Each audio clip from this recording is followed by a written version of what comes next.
ஆனால் யாரிடத்திலேயோ எங்கேயோ ஒரு இடத்துல புத்தி என்ன செய்கிறது? தடுமாறுகிறது. புத்தி என்ன செய்கிறது? செல்வத்தை சேர்த்து வைக்கணும்னு இருக்கிற அந்த செல்வம் உன்னால என்ன செய்ய முடியல. உன் மூச்சு போச்சுன்னா என்ன செய்ய முடியாது? அதை அனுபவிக்க முடியாது. உனக்கு கிடைத்திருக்கிற ரூபாய எத்தனை பேருக்கு பகிர்ந்து கொடுக்கிற? உனக்கு கிடைத்திருக்கிறதான நிலத்தை எத்தனை பேருக்கு பகிர்ந்து கொடுக்கிற? உன் பிள்ளைகளுக்கு சமமாக நீ பகிர்ந்து நடத்துறையா? ஒரு பிள்ளைக்கு கூட்டி கொடுக்கணும், ஒரு பிள்ளைக்கு குறைச்சி கொடுக்கணும்னு நினைக்கிற. தவறு. உன் புத்தியை வைத்து இந்த பிள்ளை உன் பக்கத்துல இருந்து அந்த பிள்ளை உன் தூரத்துல இருக்குது அப்படி நினைக்காத. எல்லா பிள்ளையும் ஒன்னால தான் பிறந்துச்சு. எல்லா பிள்ளையும் உன்னுடைய இரத்தத்தின் நிமித்தமாக உன்னுடைய இரத்தத்துக்கு சாட்சியாகத்தான் அந்த பிள்ளை பிறந்திருக்கு. அப்படியான அந்த பிள்ளைக்கு கூடுதல், அந்த பிள்ளைக்கு குறைவு கடவுள் அப்படி வைக்கல. எல்லாருக்கும் சமமா சூரியனை உதிக்க பண்ணுகிறார், எல்லாருக்கும் சமமா மழையை பெய்ய பண்ணுகிறார். கெட்டவனுக்கும் மழை பெய்யுது, நல்லவனுக்கும் மழை பெய்யுது. கெட்டவனையும் நாங்க வரவேற்கிறோம், நல்லவனையும் வரவேற்கிறோம். கடவுள் பார்த்து கொள்ளுவார். யார் பார்த்து கொள்ளுவார்? கடவுள் பார்த்து கொள்ளுவார். ஆகவே கெட்டவனை பார்த்து நீ போய்கொண்டிருக்காத. நீ நல்லவனை பார்த்து உன்னுடைய பங்கீடுகள்ல உனக்கு கிடைத்திருக்கிற புத்தி என்ன புத்தியா இருக்கணும்? பாவம், அதை நம்ம விட்டு விலகணும். அசுத்தம், இது நான் விட்டு விலகணும். எது சுத்தமானது, எது நல்லது, அதற்கு நாம் என்ன செய்யணும்? நம்மளை நாம் ஒப்பு கொடுக்கணும்.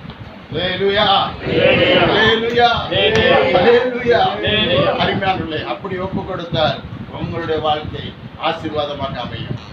ஆகவே ஐஸ்வர்யம் உனக்கு பரலோகத்துக்கு கொண்டு போகணும்னா ஒரு ஐஸ்வர்யமான பரலோகத்துக்கு வர முடியாது.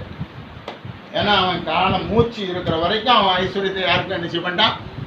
கொடுக்க மாட்டான். இங்க இருக்கிற வீகபுரத்தில் இருக்கிற பணக்காரங்களை பாருங்க, நல்லா கொடுப்பாங்க, நல்ல கொடுப்பாங்க. ஆனா கொடுக்கறது என்ன கொடுப்பாங்க? மூஞ்சி போனா 15,000 ரூபாய்க்கு மேல 25,000 ரூபாய்க்கு மேல கொடுக்கறதுக்கு ஆட்கள் இல்லை. 50,000 கொடுத்தான், 1 லட்சம் கொடுத்தான், 10 லட்சம் கொடுத்தேன்னு சொல்றதுக்கு ஆள் இல்லை. பல லட்சம் பல கோடி கணக்கில் ரூபாய் வைத்திருக்கிறாங்க. ஆனா என்ன செய்யணும்? கொடுக்கக்கூடிய மனநிலை இல்லை. இங்க உள்ளவங்க கொடுத்தாலே இங்க பஞ்சம் இருக்காது. இங்க இருக்கிற பணக்காரங்க கொடுத்தாலே இங்க என்ன இருக்காது? பண குறைவுகள் இருக்காது, ஆகார குறைவு இருக்காது. ஆகாரத்துக்கு எல்லா வீட்டுக்கும் வேண்டியதான வருமானங்கள் இருக்கும். ஆனா நம்ம ஊருக்காரன் நேசிக்கிறானா? இல்லையே. நம்ம பக்கத்து வீட்டுக்காரன் நேசிக்கிறானா? இல்லையே. நம்ம பக்கத்து வீட்டுக்காரங்களும் நேசிக்கிற இடத்துலயும் என்ன செய்யறான்? புத்தியா அவன் ரொம்ப மோசம். தனக்கு வருகிற பணத்தை எல்லாம் என்ன செய்யறான்?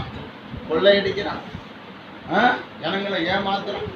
இப்படித்தான் பேசக்கூடிய உலகமாக இருக்கிறதே தவிர இந்த உலகத்துல ஒருவனுக்கு ஒருவன் கொடுக்கிறதான உதவி மனப்பான்மை இந்த உலகத்தில் இருந்து பறிபோய் விட்டது.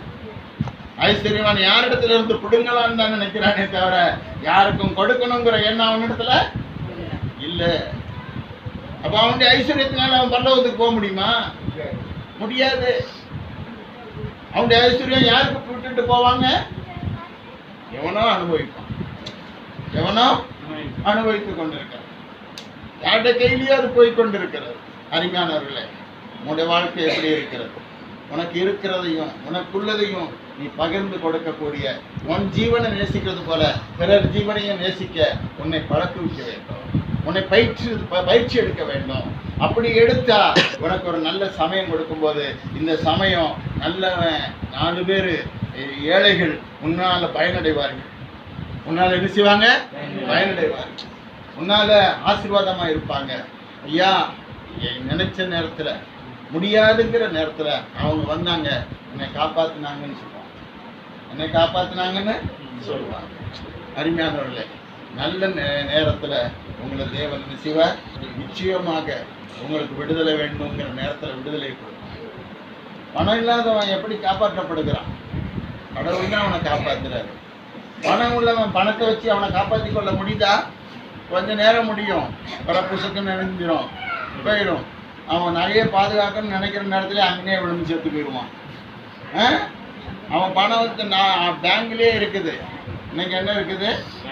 பேங்க்ல இருந்து பணத்தை வாங்க முடியாதவனே என்னதான் பேங்க்ல அப்படிப்பட்ட பணமே 100 லட்சம் கோடிக்கு மேல இருக்கான். பணத்தை பேங்க்ல வச்சுக்கிட்டு பிள்ளை இல்லாம குழந்தை இல்லாம தானா செத்து போனவனுடைய பணம் 100 லட்சம் கோடி இருக்கான்.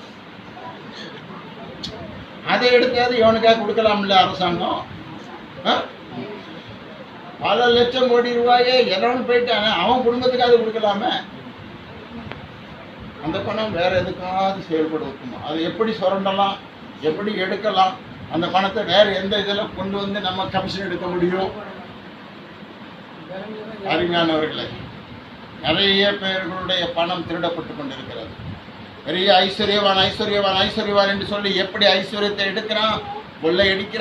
எடுக்கிறான், பணத்தை கைமாற்றம் செய்கிறான். அதுல எவ்வளவோ தலைவிரித்து ஆடிக்கொண்டிருக்கிறான். அவனுக்கு கிடைக்கிற நேரம் ஆட்டம் போடுறான்.